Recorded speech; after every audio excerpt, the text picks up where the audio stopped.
మన తండ్రైన దేవుడి నుండి ప్రభువైన యేసుక్రీస్తు నుండి కృపయు సమాధానములు మీకు కలుగునుగాక. ఆమేన్. దయచేసి కూర్చోండి.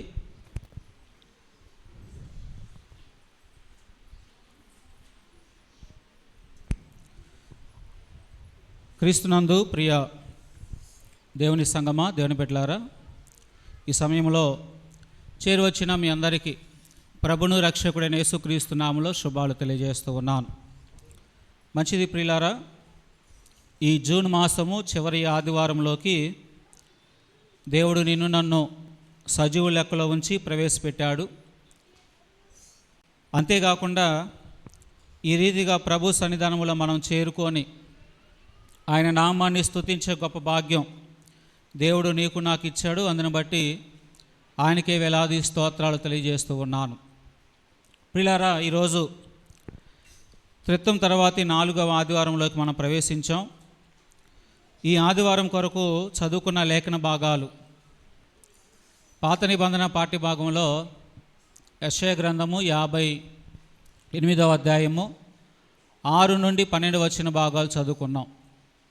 ఇక్కడ యెషయా భక్తుడు దేవుని దగ్గర నుండి దేవుని వాక్కులు ఇజ్రాయేలుతో మాట్లాడుతున్నాడు. ఏంటి ఆ మాటలంటే, ఇజ్రాయేలు ప్రజలు ఉపవాసం చేస్తున్నారు. ఎలా చేస్తున్నారు అంటే, చాలా నిష్టగా వాళ్ళు ఉపవాసం చేస్తున్నారు. వాళ్ళ ప్రాణాలని బాధ పెట్టుకుంటున్నారు. జమ్ము వంగిపోయినట్లుగా వారు ఉపవాసంతో నీరసంగా వంగిపోయిన వారిగా దేవుని దగ్గర ఎంతో ఉపవాసంతో వాళ్ళు ఉంటున్నట్లుగా మనం చూస్తూ ఉన్నాం. అయితే దేవుడు యెషయా ప్రవక్తను పంపి, మీ ఉపవాసం నాకు నష్టం లేదు, మీరు చేసే ఉపవాసం వలన మీకు ప్రయోజనం ఏంటి? మీ ప్రాణాలు ఆయాసపరచుకోవటం వలన, ఉపవాసంతో మీరు నీరసించుకుపోవటం వలన మరి అది నాకేమైనా నచ్చుతుందా, నాకేమైనా ఇష్టంగా ఉందా మీరు చేస్తున్న ఉపవాసం అంటూ, నిజమైన ఉపవాసం ఏంటంటే మరి లేనివానికి భోజనం పెట్టడము, వస్త్రహీనులకు వస్త్రాలు ఇవ్వటము, రక్త సంబంధికి ముఖం తిప్పకుండా ఉండటము, అణగారిన వారిని ఆదుకోవటము, కాడిమోయి వారిని మీద భారాలు తీయటము, ఇది కదా నాకు నిజమైన ఉపవాసం అంటూ దేవుడు పాత నిబంధనలో మాట్లాడుతూ ఉన్నాడు. అదేవిధంగా పత్రికా పాఠ్య భాగంలో రోమాపత్రిక 14వ అధ్యాయము 7 నుండి 17 వచ్చిన భాగాలు పౌలు గారు రోమా సంఘంతో మాట్లాడుతున్నాడు. మనందరము ఎవరి కోసం బ్రతుకుతున్నాం అంటూ, మనమందరము క్రీస్తు కోసం బ్రతకాలి అనే మాటలు మనం చూస్తూ ఉన్నాం. అంతేకాదు, మనం ఈ లోకంలో ఎవరి ఇష్టాలు నెరవేర్చుకోవాలి? నీ ఇష్టమా, దేవుని ఇష్టం అంటే పౌలు అంటున్నాడు, మనము దేవుని ఇష్టము నెరవేర్చువారిగా ఉండాలి. ఇంకా మనం చూస్తే మరి నీ మనసులో మంచి అంటే మంచి, చెడు అంటే చెడు. ఎవరైనా నిన్ను అన్యులు భోజనానికి పిలిచినప్పుడు నువ్వు మంచిగా వాళ్ళతో భోజనానికి వెళ్తే మంచిదే, నువ్వు గిలి పెట్టుకొని వెళ్తే గిలిగానే ఉంటుందన్నట్లుగా కొన్ని మాటలు పౌలు గారు మాట్లాడుతున్నాడు. తర్వాత ఏమంటున్నాడు అంటే, పరలోక రాజ్యం గురించి మాట్లాడుతున్నాడు. పరలోక రాజ్యం ఏమై ఉన్నది? అన్నపానాలతో పరలోక రాజ్యం లేదు.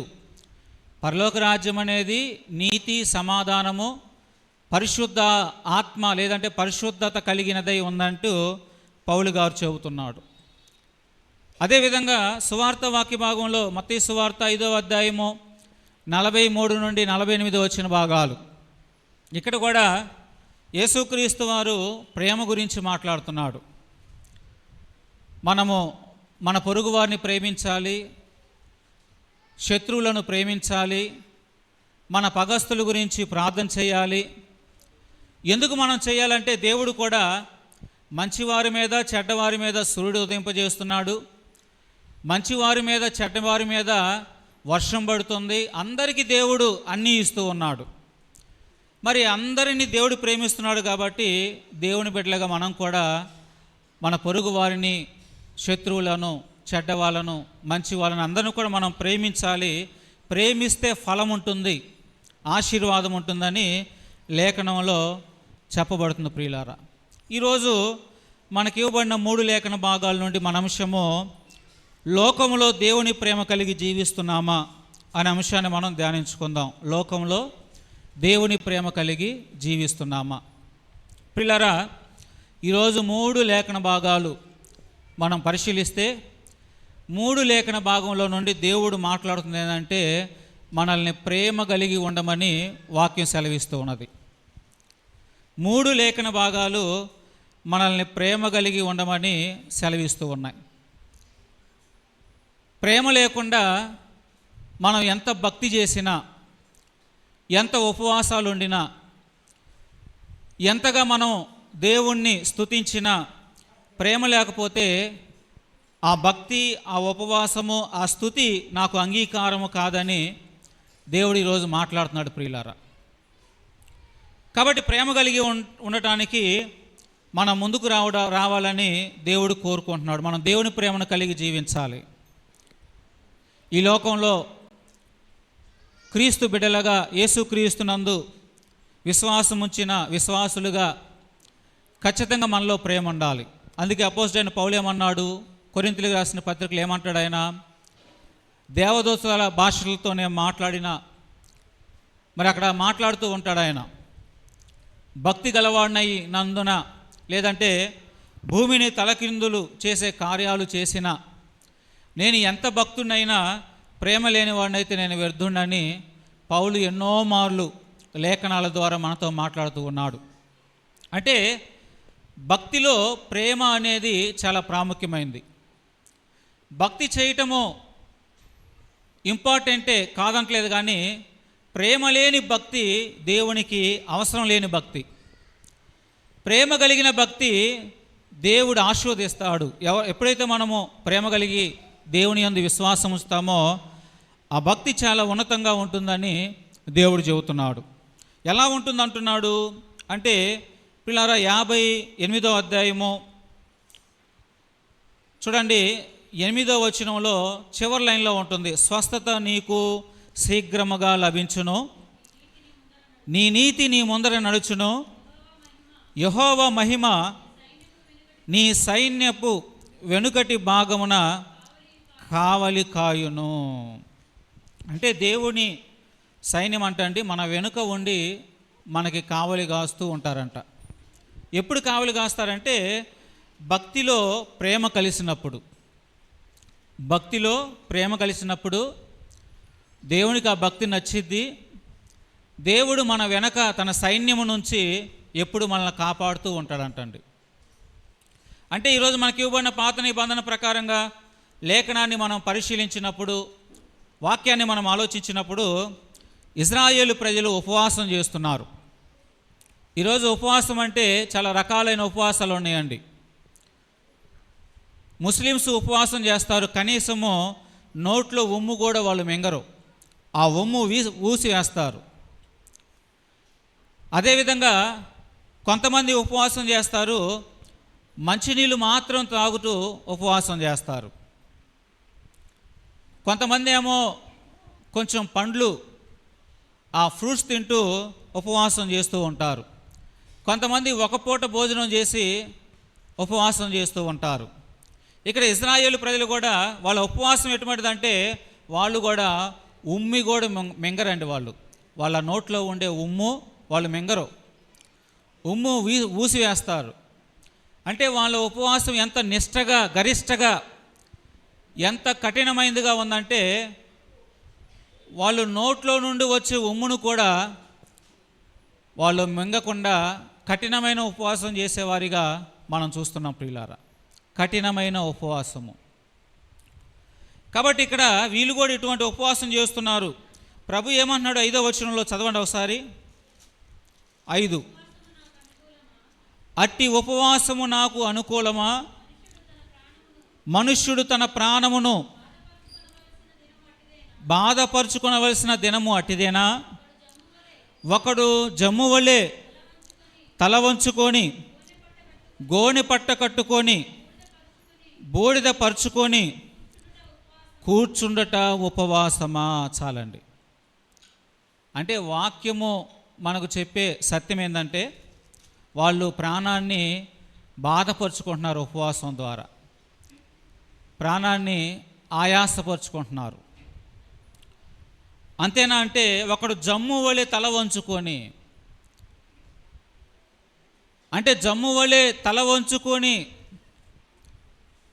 వంగిపోయిన వాడిగా, బలహీనుడైన వాడిగా ఎవరైతే ఉంటారో పిల్లలు గమనించండి, అలా ఉండటం నాకు ఇష్టమా అనే వాక్యం మనం చూస్తూ ఉన్నాం.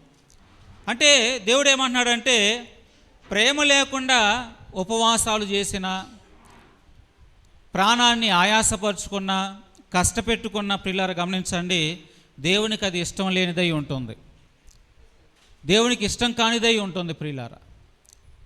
కాబట్టి ప్రేమ కలిగి భక్తి చేసిన, ఉపవాసం చేసిన, ప్రేమ కలిగి చేయాలని వాక్యంలో చెప్పబడుతుంది. చూడండి, అది కూడా మనం చదువుకుందాం. 7వ వచనంలో, నీ ఆహారము ఆకలి కొనిన వారికి పెట్టుము, నీ రక్త సంబంధికి నీ ముఖము తప్పింపుటయు ఉండటయు,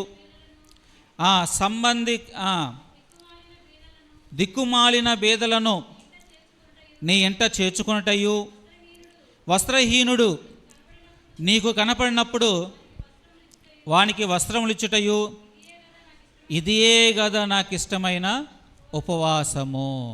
సుమధుర స్వరముల గానాలతో, వేలాది దూతల గళములతో కొనియాడబడుచున్న నా యేసయ్యా, నీకే నారాధనా. మహదానందమే నాలో పరవశమే, మహదానందమే నాలో పరవశమే, నిన్ను స్తుతించిన ప్రతిక్షణం. మహదానందమే నాలో పరవశమే, మహదానందమే నాలో పరవశమే, నిన్ను స్తుతించిన ప్రతిక్షణం. సుమధుర స్వరముల గానాలతో, వేలాది దూతల గళములతో కొనియాడబడుచున్న నా యేసయ్యా, నీకే నారాధనా. కాబట్టి ప్రియులారా, అక్కడ రాయబడిన మాట ఏంటంటే, నిజమైన ఉపవాసము ఏదనగా దిక్కులేని వారిని దగ్గరకు తీర్చుకోవటం, ఆకలైన వానికి ఆహారం పెట్టడము, వస్త్రం లేని వానికి నీకున్న పాత వస్త్రాల్లో ఒక వస్త్రమైన దానం ఇవ్వటము, కాడి మోసేవారికి ఆ బరువు, ఆ కాడి బరువు దించడం అనేది మనం చేయాలి. అది నిజమైన ఉపవాసం అని దేవుడు లేఖనం ద్వారా సెలవిస్తున్నాడు. పిల్లరా, భక్తి ఒక్కటి చేయటమే గొప్ప కాదు. ఇశ్రాయేలు ప్రజలు భక్తి చేయటమే గొప్ప అనుకున్నారు. ఇంకా మిగతా వాటిలో ఏది కూడా వాళ్ళు చేయి వేయలా. విధవరాండ్లను దూషించటం మానలా, అనాథ పిల్లలను, దిక్కులేని వారిని ఆదరించడం చేయలా. వాళ్ళు ఆకలి అని కడుపు పట్టుకొని ఇంటి ముందుకు వస్తే, ఇంట్లో లేదంటే గుడిలో నిష్టగా ఉపవాసం అంటున్నాడు, కానీ ఆకలి అన్నవాడికి ఇంట్లో ఇంత అన్నం తీసి ఒక ముద్ద ఆహారం పెట్టే మనసు వాళ్ళకి లేదు.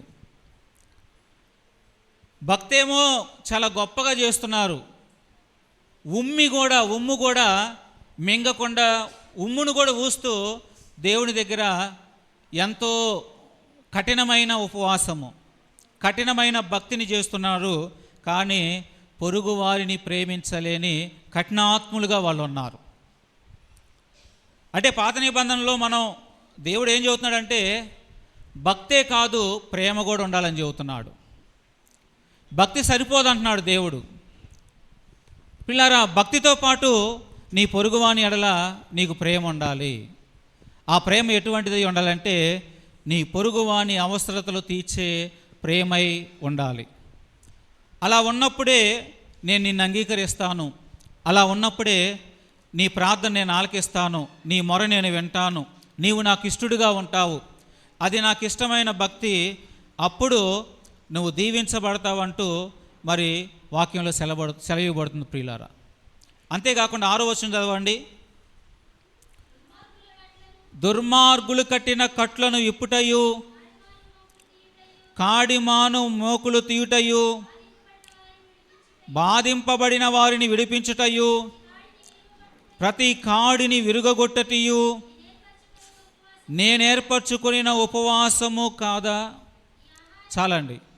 అంటే దేవుడు అంటున్నాడు, నిజమైన ఉపవాసం ఏంది అంటే దుర్మార్గుల కట్లు విప్పుటయు.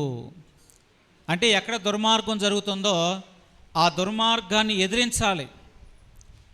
దుర్మార్గము అనేది తెలియజేయాలి వాళ్ళకి, అన్యాయాన్ని తెలియజేయాలి, అక్రమాన్ని తెలియజేయాలి. ఇది అన్యాయము, ఇది అక్రమము, మనం దేవుణ్ణి ఆరాధిస్తున్నాం, మనం దేవుణ్ణి గణపరుస్తున్నాం, ఈ పనులు చేయకూడదని మనం ఆ దుర్మార్గపు కట్లు విప్పదీయాలి మనం కదండి. ఈరోజు క్రైస్తవ సంఘాలలో, క్రైస్తవ వివాహాల్లో ఏం జరుగుతుందండి? పరిశుద్ధంగా దేవాలయంలో పెళ్లి చేసుకొని ఇంటికి వెళ్ళినాక ఏం చేస్తున్నారండి? ఆలోచించారు ఎప్పుడైనా? ఏ తల్లి అయినా మీ బిడ్డలకు మీరు చెప్పారా, అయ్యా ఇది తప్పురా అని? మనం క్రైస్తవులుగా ఈ లోకానికి ఏం చెప్పాలండి? మొన్న బుక్ స్టాల్లో మేము కూర్చుంటే పాస్టర్ గారు అందరూ మాట్లాడుకుంటున్నారు. లూథరన్ సంఘాల్లో ప్రార్థన చేస్తారు, చర్చిలకి వెళ్తారు, పెళ్ళిళ్ళు అంటే చాలు ఇంటికి వెళ్ళినాక ఆడవాళ్ళని తీసుకొచ్చి డాన్సులు వేపిస్తారు, సినిమాల పాటలు పాడతారు, విచక్షణ రహితంగా ఎగురుతారు, తాగుతారు, గెంతులేస్తారు అని చెప్పి పాస్టర్లు అంటుంటే మా ముఖాలు చిన్నపోయినాయి. ఎక్కడ లేవు ఇవి? ఏ సంఘాల్లో లేవు? ఎక్కడ చూసినా క్రైస్తవులు అని పిలువబడుతున్నాము, ప్రార్థన చేసుకుంటున్నాము, భక్తి చేసుకుంటున్నాము, క్రైస్తవులుగా మారిపోతున్నాం, కానీ క్రియలు మాత్రం మారిపోవటం లేదు. వాళ్ళు అలా అంటుంటే మా ముఖాలు చిన్నబోతున్నాయి. మాతో పాటు ఒక 5గురు ఏఎల్సి పాస్టర్ గారు కూర్చున్నాం, ఒక్కళ్ళు కూడా మా సంఘంలో లేదని వాళ్ళు చెప్పలేకపోతున్నారు. నేను చెప్పలేకపోయా, ఎందుకంటే అన్నీ వాళ్ళకి తెలుసు. దైవజనులుగా మీరు ఏం చేస్తున్నారు, వాళ్ళని ఏం హెచ్చరిస్తున్నారు? క్రైస్తవులు లోకానికి మాదిరి ఇదేనా అంటే ఇక్కడ ఏమంటున్నాడు? ఈరోజు వాక్యంలో వచ్చింది కాబట్టి నేను చెబుతున్నాను ప్రియులారా. అన్యాయపు చూడండి, దుర్మార్గులు కట్టిన కట్లను విప్పుటయు, కాడిమాను మేకులు తీయుటయు అనే మాట ఏందనుకుంటున్నా? దుర్మార్గాన్ని, మరి అక్రమాన్ని, అన్యాయాన్ని ఎలిగెత్తి చెప్పాలి, చూపాలి, తప్పును ఖండించాలి, పొరపాట్లను దిద్దుకోవాలి. క్రైస్తవులు అలాంటి పనులు చేయకూడదు. క్రైస్తవులు అలాంటివి చేయటం అవమానకరము.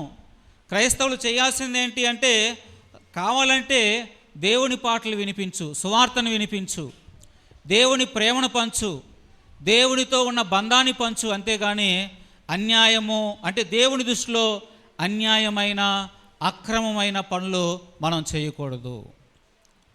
మోషే సీనాయి పర్వతం దాకా పవిత్రంగా నడిపించుకుంటూ వచ్చాడండి. ఒక 1 నెల రోజులు 40 రోజులు కొండ మీదకి వెళ్ళాడో లేదో, మనుషులంటండి ఆడుటకు తినుటకు లేచారంట. దేనికి లేచారంట? ఆడుటకు తినుటకు లేచారంట. బంగారపు దూడను చేసి దూడ ముందు ఎగురుతున్నారంట. ఆడవాళ్ళు, మగవాళ్ళు, యవనస్తులు, యవనరాండ్రులు అందరూ ఎగురుతున్నారంట. వాళ్ళు ఎగటమే కాదు, వాళ్ళు పక్కన వాళ్ళు కూడా వెళ్ళి నవ్వుతూ సొల్లు గారుస్తూ చూస్తున్నారంట. మిగతా వాళ్ళు అందరూ అదే పనిలో ఉన్నారంట, అదే పని చేస్తూ ఉన్నారంట. ప్రియులారా, ఇక్కడ ఎగిరేవాడే కాదు, చూసేవాడికి కూడా తప్పు వస్తుంది. పిల్లలు గమనించండి, అలాంటి పనులు చేస్తున్నది, ఇది అన్యాయం. ఉపవాసం కఠినంగా ఉపవాసం ఉండటం కాదు, అన్యాయాన్ని ఎదిరించాలి, మోసాన్ని ఎదిరించాలి, అక్రమాన్ని ఎదిరించాలి.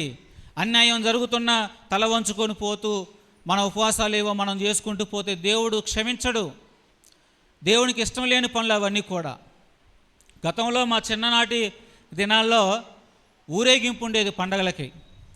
ఊరేగింపుకి వెనకాల పాస్టర్ పక్కన కూర్చొని నేను దేవుని పాటలు పాడుతూ ఉంటే ముందు సినిమా పాటలు బ్యాండ్ పెట్టుకొని, పెద్ద బ్యాండ్ ఉండేది, ఆ బ్యాండ్ పెట్టుకొని పాటలు పెట్టుకొని సినిమా పాటలు ఎగురుకుంటూ అక్కడక్కడ ఆగుతూ సినిమా పాటలు డ్యాన్స్ చేస్తూ వెనకాల మేము దేవుడి పాటలు పాడుతూ ఆ అన్యులు పాపం దేవునికి కానుకలు ఇస్తుంటే వాళ్ళ పేర్లు చదివి వాళ్ళ గురించి ప్రార్థన చేసి మా మైక్ సౌండ్ ఎలా ఉండిద్దంటే చాలా చిన్నగా ఉండిద్ది మైక్ సౌండ్. ముందు డీజే సౌండ్ భయంకరంగా ఉండిద్ది.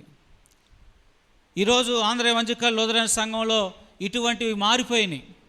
ఒకవేళ ఇప్పుడు ర్యాలీ చేసిన చక్కగా దేవుడి పాటలు పాడుకుంటూ ర్యాలీ చేస్తున్నారు. మన సంఘాల్లో కూడా ర్యాలీ చేసుకుంటున్నారు చక్కగా. మంచిది, ఒక మంచి మార్పు వచ్చింది. పెద్దలైన వారు, సంఘంలో ఉన్నవాళ్ళు ఇవన్నీ హెచ్చరించాలి సంఘానికి. ఇది క్రైస్తవ సంఘం, ఇది దేవుని బిడ్డలు.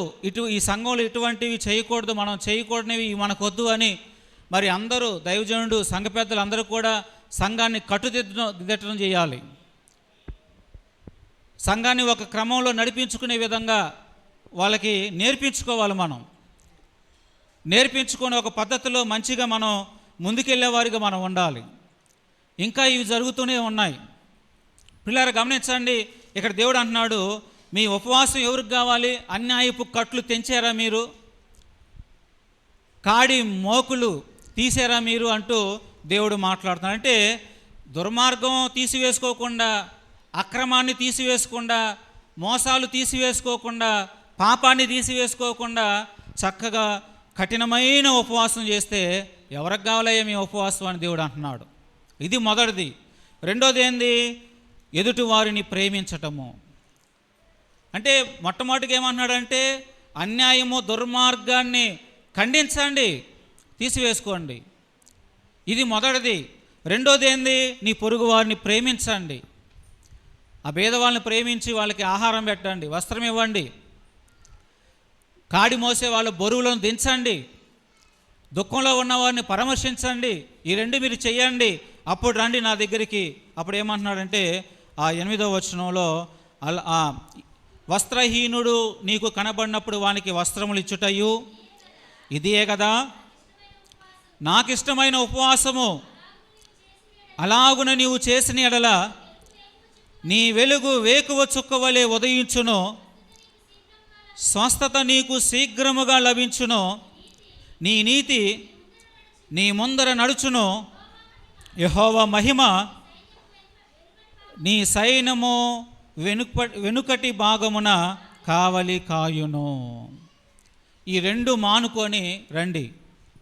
ఒకటేమో అన్యాయము, అక్రమము, మోసము, వీటన్నిటినీ ఖండించండి, వాటిని మానుకోండి, వాటిని వదిలిపెట్టండి. రెండవదిగా నీ పొరుగు వారిని ప్రేమించండి. అంటే వాళ్ళకి నీకు కనపడే ఆ భేద వాళ్ళని మీరు కనికరించండి. వచ్చి రండి, అప్పుడు రండి.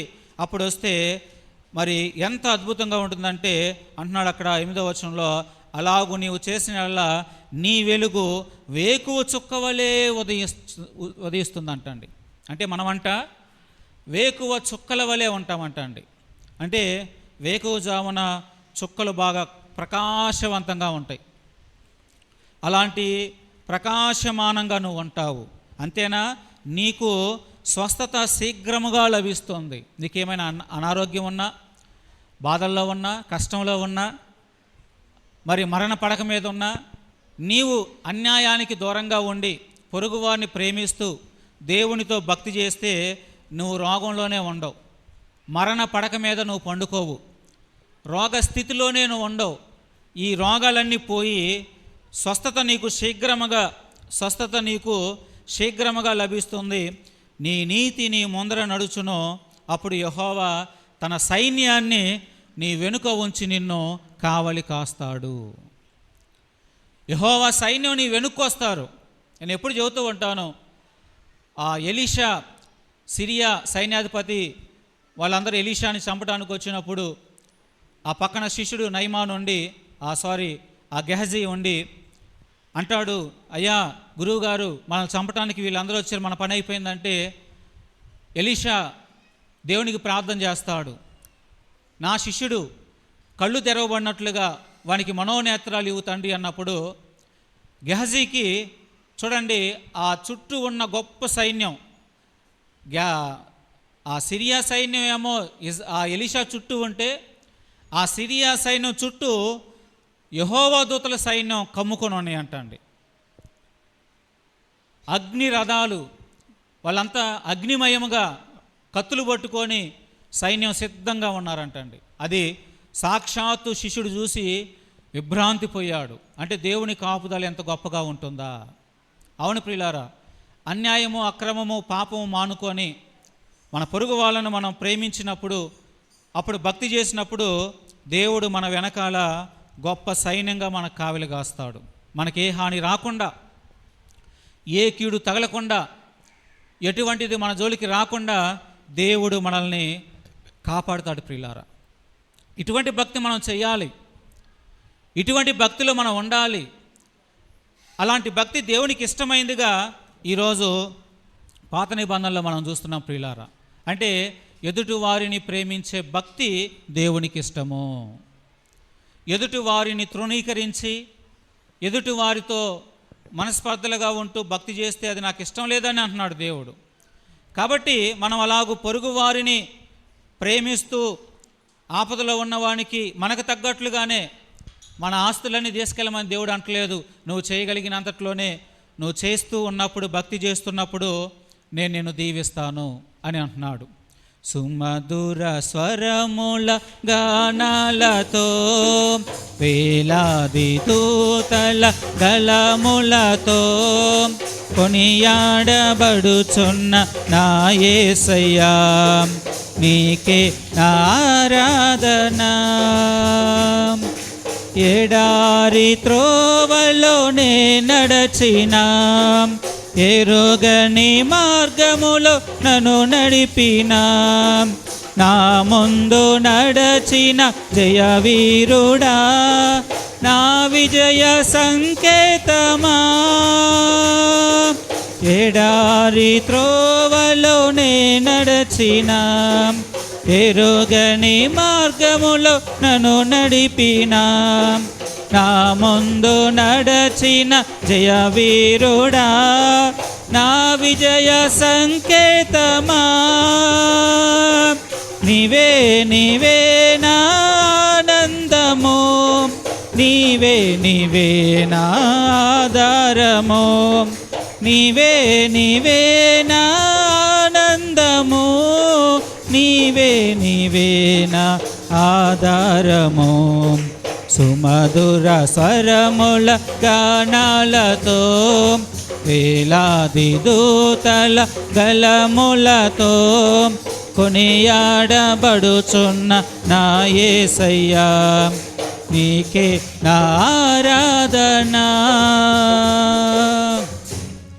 కాబట్టి పాత నిబంధనలో మనం ఆలోచించినప్పుడు మన భక్తిలో ప్రేమ అనేది యాడ్ అవ్వాలి. అంటే ప్రేమ కలిగి మనం భక్తి చేయాలి. అది దేవునికి చాలా ఇష్టమైందిగా, దేవునికి నచ్చిన భక్తిగా ఈరోజు పాత నిబంధనలో దేవుడు మాట్లాడుతున్నాడు. ఒకవేళ ఈరోజు ప్రియులారా కేవలం ఉపవాసం చేసేవారిగా ఉంటున్నామేమో, కేవలం భక్తి అంటే భక్తే చేసేవారుగా ఉంటున్నామేమో, అది తప్పితే ఇంకేం అవసరం లేదని ఒకవేళ అనుకుంటున్నామేమో. వాక్యం అంటుంది భక్తితో పాటు ప్రేమ కూడా చూపించాలి, ప్రేమ చూపించాలి. ఆంధ్రవజికల్ లూథరన్ సంఘంలో ఈ సంఘ నిర్మాణం 2 పునాదులు, ఒకటి సువార్త అయితే 2 ప్రేమ.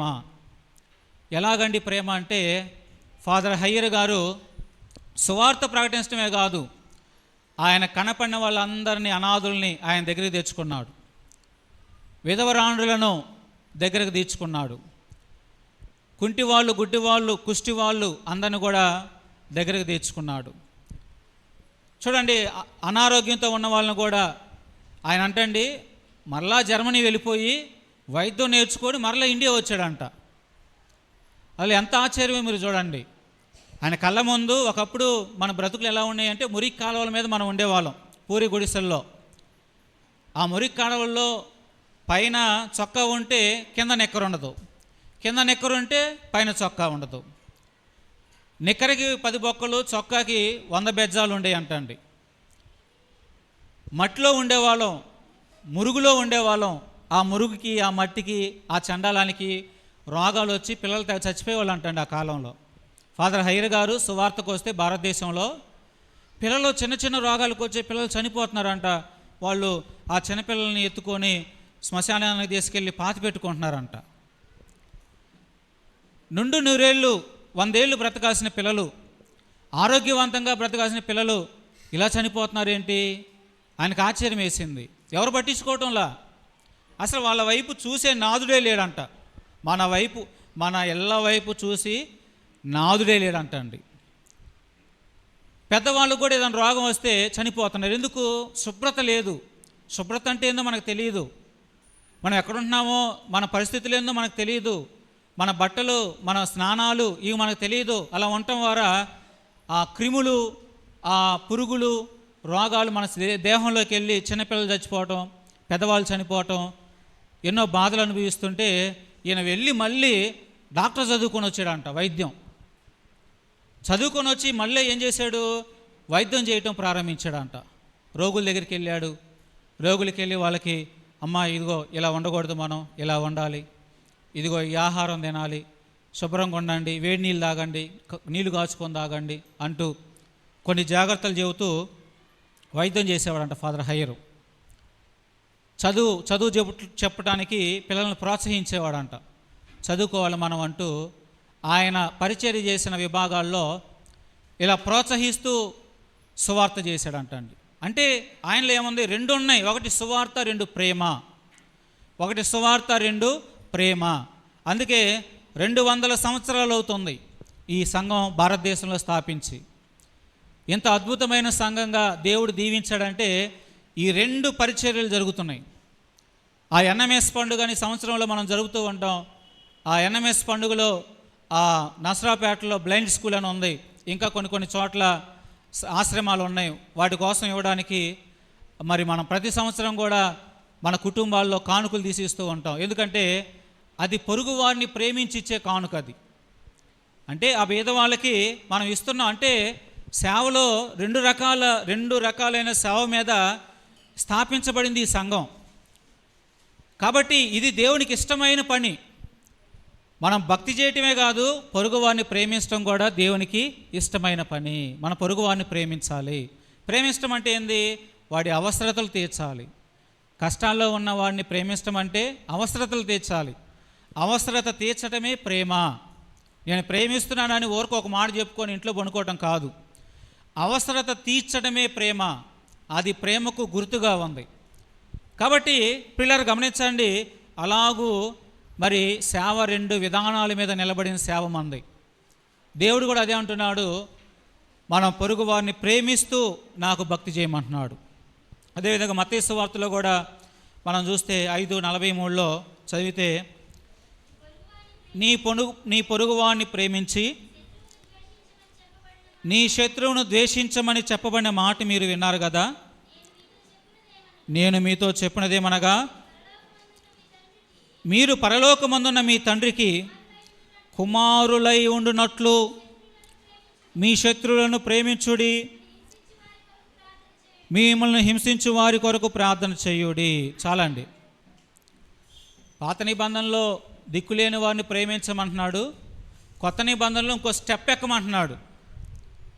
ఇంకో మెట్టెక్కండి. వాళ్ళతో పాటు దిక్కులేని వారు, అనాథలు, బీదలతో పాటుగా ఇంకో స్టెప్ ఏంటంటే శత్రువులను ప్రేమించండి, హింసించుచున్న వారి కొరకు ప్రార్థన చేయండి. అంటే ఇంకా ఉన్నతంగా మీరు ఉండండి. అలాగ మీరుంటే నాకు పిల్లలై ఉంటారు. ఎందుకు పిల్లలై ఉంటారు అంటే ఇక్కడ జవాబు అక్కడే ఉన్న తర్వాత, ఆయన చెడ్డవారి మీదను మంచివారి మీదను తన సూర్యుని ఉదయింపజేసి నీతిమంతుల మీదను అనీతిమంతుల మీదను వర్షము కురిపించుచున్నాడు. మీరు ప్రేమించు వారిని ప్రేమించిన ఎడల మీకేమీ ఫలము కలుగును. సుంకర్లు అలాగే చేయుచున్నారు కదా. మీ సహోదరులకు మాత్రము వందనము చేసిన ఎడల మీరు ఎక్కువ చేయుచున్నదేమి? అన్యజనులు అలాగే చేయుచున్నారు కదా. మీ పరలోకపు తండ్రి పరిపూర్ణుడు గనుక మీరును పరిపూర్ణులుగా ఉండెదరు. అంటే ఆయన పరిపూర్ణుడు అనే దానికి అర్థం ఏంటంటే ఆయన అందరినీ ప్రేమిస్తున్నాడు. అందుకే మనం బతికున్నాం. ఈరోజు నరహంతకుడు, దొంగ, వ్యభిచారులు, మోసగాళ్ళు, వీళ్ళందరూ ఎందుకు బ్రతుకున్నారు అంటే దేవుని ప్రేమ ఉంది వాళ్ళ మీద.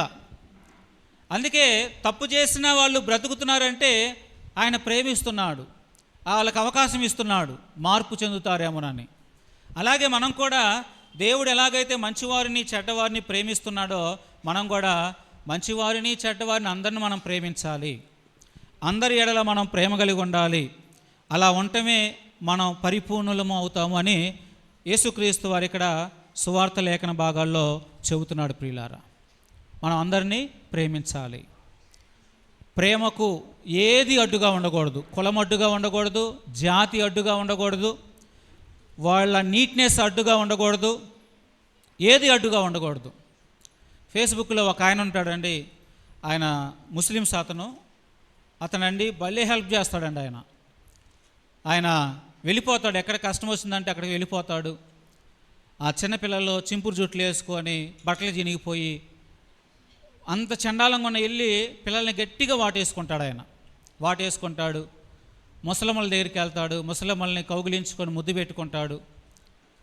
పెట్టుకొని వాళ్ళు చెప్పుకుంటారు, అయ్యా మాకు ఇల్లు లేదు, ఇదిగో ఈ డేరాలోనే మేము ఉంటున్నామయ్యా, ఇది మా పరిస్థితి. అంటే తనకున్న దానిలోనే ఆయన వెళ్ళి వాళ్ళకు డాబా కట్టేయటం అయి కాదు, తనకి ఏదైతే ఉందో దానిలోనే వాళ్ళకి ఆ డబ్బులు లేదంటే ఏదన్నా వస్తువులు, కూరగాయలు ఏదన్నా ఇచ్చి మరి ఆ చిన్నపిల్లల్ని కౌగిలించుకుంటూ ముద్దు పెట్టుకుంటూ వాళ్ళ తలని ఊరి ఆయన బయటకు వచ్చేస్తాడు. ఇక ప్రేమ. ఆయన ముస్లిమ్స్ అతనికి చాలా అవార్డులు వచ్చినాయి. ఈ ఫేస్బుక్లో షార్ట్ వీడియోస్లో ఆయన్ని చూపిస్తూ ఉంటారు, మీరు చూసారో లేదో మరి. చాలా వండర్ఫుల్గా అతను తనకున్న దానిలోనే పొరుగు వారిని ప్రేమించుకుంటూ వెళ్ళిపోతాడు, హెల్ప్ చేస్తూ. దేవునికి అది ఇష్టమైంది. ఏ మతం అయితే ఏంది, ఏ జాతి అయితే ఏంది, దేవుని మనస్సుకు అనుగుణంగా ఎవరు బ్రతుకుతారో ఆయన జాతి చూడడు, మతం చూడడు, ఆ మనిషిని చూస్తాడు దేవుడు. ఆ మనిషి మంచి మనసు కలిగి ఉంటే ఆ మనిషిని దేవుడు ఆశీర్వదిస్తాడు, ఆ మనిషిని దేవుడు దీవిస్తాడు. ఆ కరోనా టైంలో ఆయన చాలా తిరిగాడు, కానీ ఆయనకేం రాలా. అద్భుతంగా అతడు దేవుని చేత కాపుదలలో ఉంచబడ్డాడు. అతను ఆ మంచి పనులే అండి, మన మరణ సమయంలో మన మంచి పనులే మనకి తిరిగి మనల్ని బ్రతికిస్తాయి. మనం చేసిన మంచి పనులు, మన దానాలు, మన ప్రేమ, మన కష్టంలో ఉన్నవాడిని ఆదుకున్న ఆ సహాయం పొందుకున్నవాడు మర్చిపోయినా దేవుడు మాత్రం మర్చిపోడండి. ఒకవేళ సహాయం పొందుకొని వాడు నిన్ను మోసం చేసి వాడు వెళ్ళిపోయినా దేవుడు మర్చిపోడండి. నువ్వు మరణ పడక మీద ఉంటే ఆ సహాయాలన్నీ నిన్ను లేపుతాయి. ఆ మరణ పడక మీద నుండి నిన్ను లేపేదే ఆ మంచి సహాయము, ఆ మంచి ఆ పొరుగు వారిని ప్రేమించి నువ్వు చేసేవే అక్కడ నుండి నిన్ను లేవనెత్తుతాయి. నీకు యెహోవా సైన్యం ఇరువైపులా కాస్తుందని మన పాత నిబంధనలో చదువుకున్నాం కదా. ఆ సాయిబులు ఆ కరోనా టైంలో మరి యెహోవా సైన్యం ఆయన కావలిగా ఉందేమో కరోనా రాకుండా. ఎందుకంటే ఏది అతనికి సోక లేదు, అతను చక్కగా సేవ చేసుకుంటూ వెళ్ళిపోతున్నాడు. పిల్లారా, మనం వాక్యం విన్నప్పుడు నరాలు పొంగటం కాదు, వెంట్రుకలు నెక్కబొడుచుకోవటం కాదు, ఆచరణలోకి తేవాలి. ఆచరణలోకి తెస్తేనే ఆశీర్వాదం, ఆచరణలోకి తేవాలి, తీసుకొస్తేనే ఆశీర్వాదం. మనం అలా చేసిందల్లా మరి ఎక్కువగా అన్యులు అంటారు పుణ్యం కట్టుకుంటారు అంటారు. పుణ్యము పాపం అనేది ఒకటి ఉండిద్ది అంటండి. మంచి చేస్తే అంట పుణ్యం పెరుగుతూ ఉండిద్దంట. ఆ పుణ్యం అంట పరలోకానికి తీసుకువెళ్ళిద్దంట వాళ్ళని. బైబిల్ గ్రంథంలో నిజంగా నువ్వు చేసే మంచి పనులన్నిటిని బట్టి నీకు ఆశీర్వాదం దేవుడు సిద్ధపరుస్తాడు, దేవుడు నీకు అనుగ్రహిస్తాడు. కాబట్టి పిల్లారా, ఆయన అంటున్నాడు, పాత నిబంధనలో భేదవాళ్ళని ప్రేమించమన్న దేవుడు మానవుడిగా భూమి మీదకి వచ్చేయమన్నాడంటే ఇంకో మెట్టెక్కండి, మీ శత్రువులను ప్రేమించండి, మిమ్మల్ని హింసిస్తున్న వారి గురించి ప్రార్థన చేయండి, ఇంకా ఉన్నతంగా మీరు రండి భక్తిలోకి. నేను కూడా అలాగే ఉన్నా, అక్రమాలు అన్యాయాలు జరుగుతున్న వాళ్ళని ప్రేమించి వాళ్ళకి ఆయుష్ని ఇస్తున్నా. అలాగే మీరు కూడా ఈ భూమి మీద ఉన్నంతకాలం అందరి కోసం ప్రార్థన చేయండి, అందరి కోసం మీరు ఉండండి అంటూ వాక్యంలో చెప్పబడుతున్న ప్రియులారా. సుమధుర స్వరముల గానాలతో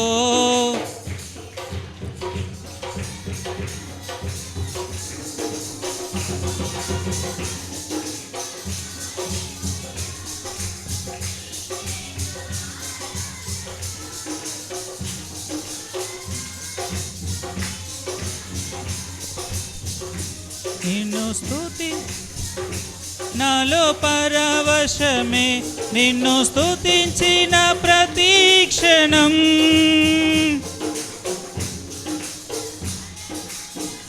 నాలతో వేలాది దూతల గళములతో కొనియాడబడుచున్న నా యేసయ్యా, నీకే ఆరాధన. సంపూర్ణమైన నీ చిత్తమే అనుకూలమైన సంకల్పమే జరిగించుచున్నావు నన్ను వీడక. నా ధైర్యము నీవేగా, సంపూర్ణమైన నీ చిత్తమే అనుకూలమైన సంకల్పమే జరిగించుచున్నావు నన్ను వీడక. నా ధైర్యము నీవేగా, నీవే నా జయ గీతము, నీవే నీవే నా స్తుతి గీతము, నీవే నీవే నా జయ గీతము, నీవే నీవే నా స్తుతి గీతము. సుమధుర స్వరముల గానాలతో వేలాది దూతల గణములతో కొనియాడబడుచున్న నా యేసయ్యా, నీకే ఆరాధన. కాబట్టి మనకివ్వబడిన పత్రికా పాఠ్యభాగము రోమపత్రిక 14వ అధ్యాయము 7వ వచనంలో, మనలో ఎవడును తన కోసమే బ్రతుకడు, ఎవడు తన కోసమే చనిపోడు. మనం బ్రతికినను ప్రభు కోసమే బ్రతుకుచున్నాము, చనిపోయినను ప్రభు కోసమే చనిపోచున్నాము. కాబట్టి మనము బ్రతికినను చనిపోయినను ప్రభువారుమై ఉన్నాము. తాను మృతులకును సజీవులకును ప్రభు అయి ఉండుటకు ఇందు నిమిత్తమేదే కదా క్రీస్తు చనిపోయి మరలా బ్రతికేను. కాబట్టి పిల్లలు ఇక్కడ ఏమన్నాడంటే, మనము దేవుని కొరకు బ్రతకాలి, బ్రతుకువాడు దేవుని కొరకు బ్రతకాలి, జీవించువాడు దేవుని కొరకై జీవించాలి. నా ఇష్టం వచ్చినట్లు నేను జీవిస్తానంటే క్రైస్తవుడికి సరిపోదండి. క్రైస్తవుడు క్రీస్తు కోసం బ్రతకాలి, క్రీస్తు జీవించమన్నట్లుగా జీవించాలి. అది క్రైస్తవుడికి ఉన్న ప్రేమ, అంటే దేవుని యందు ప్రేమ. అందుకే 13వ వచనంలో, కాగా మనం ఇక మీదట ఒకనికొకడు తీర్పు తీర్చుకోకుందుము, ఇదియుగాక సహోదరునికి అడ్డమైనను ఆటంకమైనను కలుగజేయకుందుమని మీరు నిశ్చయించుకొనుడి. ఏమన్నాడంటే, తీర్పు తీర్చుకోకుండా ప్రేమించుకోండి, ఎవరికి ఏమీ ఆటంకాలు పెట్టవాకండి, అడ్డంకులు పెట్టవాకండి, ఒకరి యందు ఒకరు ప్రేమించుకోండి, తీర్పు తీర్చుకోవద్దు. నువ్వట్ట నువ్వెట్ట నేనట్ట అని ఒకళ్ళనొకళ్ళు దూషించుకునే కంటే కూడా ఒకళ్ళొకళ్ళు ప్రేమించుకోండి, ఒకళ్ళొకళ్ళు దూషించుకోవద్దని చెబుతున్నాడు. తర్వాత, సహజముగా ఏదియు నిషిద్ధము కాదని నేను ప్రభువైన యేసునందు ఎరిగి రూఢిగా నమ్ముచున్నాను. అయితే ఏదైనాను నిషిద్ధమని ఎంచుకొని వానికి అది నిషిద్ధమే. నీ సహోదరుడు నీ భోజన మూలముగా దుఃఖించినలా నీవింకనూ ప్రేమ కలిగి నడుచుకొని వాడువు కావు. ఎవని కొరకు క్రీస్తు చనిపోయిననో వానిని నీ భోజనము చేత పాడు చేయకుము. నీకు ఉన్న మేలైనది దూషణ పాలు కానీయుకుడి. దేవుని రాజ్యము చాలండి. అక్కడ రాయబడిన మాటలు ఏంటంటే, ఎవరిని కూడా మీరు తృణీకరించొద్దు. భోజనానికి రమ్మంటే భోజనానికి వెళ్ళండి, ప్రార్థన చేసుకొని తినండి. భోజనానికి ఎవరైనా పిలిస్తే గౌరవంగా వాళ్ళకి భోజనం పెట్టండి. మన భక్తి పొరుగు వాళ్ళని ప్రేమించేలాగా ఉండాలి, కానీ పొరుగు వారిని అవమానపరిచే విధంగా ఉండకూడదు. ఎందుకంటే దేవుని రాజ్యము అన్నపానాలు భోజనాలు కాదు. దేవుని రాజ్యము నీతి అయి ఉన్నది, సమాధానమై ఉన్నది, పరిశుద్ధత అయి ఉన్నది. అది దేవుని రాజ్యము. కాబట్టి ఇక్కడ అన్నపానాలు అవి తినటంలో ఇవి తినటంలో నిషిద్ధాలు లేదంటే ఆటంకాలు లాంటివి మీరు పెట్టవాకండి. ఏమీ లేదనుకుంటే ఏమీ లేదు, ప్రార్థన చేసుకొని ముందుకు వెళ్ళమని పౌలు అంటున్నాడు. పౌలే అన్నాడు, నేను రూఢిగా నమ్ముతున్నాను అంటున్నాడు ఆయన. మనం చదువుకున్న లేఖన భాగంలో ఏది కూడా నిషిద్ధము కాదని నేను రూఢిగా నమ్ముతున్నాను అంటున్నాడు. కాబట్టి పిల్లారా, ఈరోజు మనకి ఇవ్వబడిన 3 లేఖన భాగాలు ప్రేమ, భక్తి. భక్తి కాడ ప్రేమ ఉండాలి. రెండిట్లో ఏది లేకపోయినా వ్యర్థమవుతుంది. కాబట్టి ఈరోజు విన్న వాక్యాన్ని బట్టి మనము మన భక్తిలో ప్రేమను యాడ్ చేసుకొని, ప్రేమ భక్తి 2 కలిగి మనం ముందుకు వెళ్తూ దేవుని ఆశీర్వాదాలు పొందుకునే వారిగా ఉండాలని కోరుకుంటూ ఈ వాక్యాన్ని నేను ముగిస్తున్నాను. దేవుడి ఈ వాక్యాన్ని దీవించి ఆస్వాదించి మన హృదయాల్లో ఫలింపు చేయనుగాక. ఆమేన్. సమస్త జ్ఞానమునకు మించిన దేవుని సమాధానము ప్రభువైన యేసుక్రీస్తు వలన మీ హృదయములకు మీ తలంపులకు కావలి ఉండునుగాక. ఆమేన్. దేవా నాయందు శుద్ధ హృదయము కలుగ